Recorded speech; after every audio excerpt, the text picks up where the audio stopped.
Le principe d'actualisme.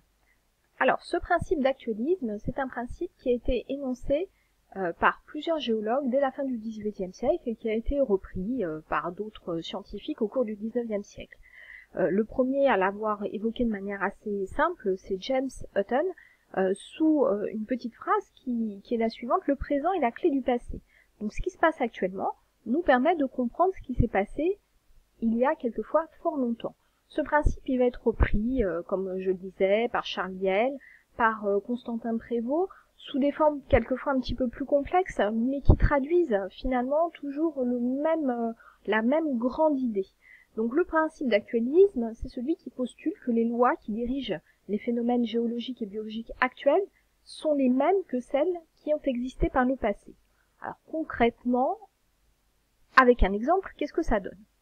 Par exemple, actuellement, au niveau des dorsales, c'est-à-dire dans des conditions, marquées ici, qui sont des conditions sous-marines de refroidissement rapide au contact de l'eau, se mettent en place des structures que vous voyez s'afficher sur la photographie.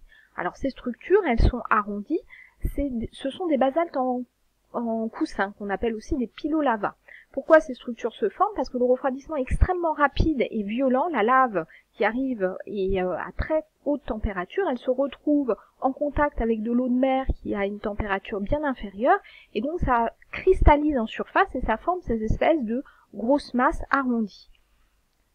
Poursuivons, donc on a trouvé en surface des roches datées de 96 millions d'années, et ces roches, on retrouve des structures arrondies, en forme de coussin, qui ressemblent fortement à ce qu'on connaît actuellement au niveau des dorsales.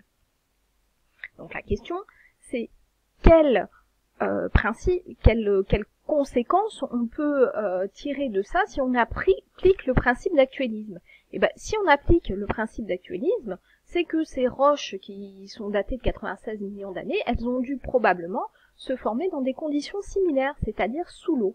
Ce qui signifie que on peut postuler qu'il y a 96 millions d'années, dans la région où on a retrouvé ces roches qui sont actuellement émergées au-dessus de l'eau, il régnait sans doute des conditions sous-marines qui ont permis un refroidissement rapide au contact de l'eau et une structure et une morphologie identiques à celles qu'on observe actuellement au niveau des dorsales sous-marines.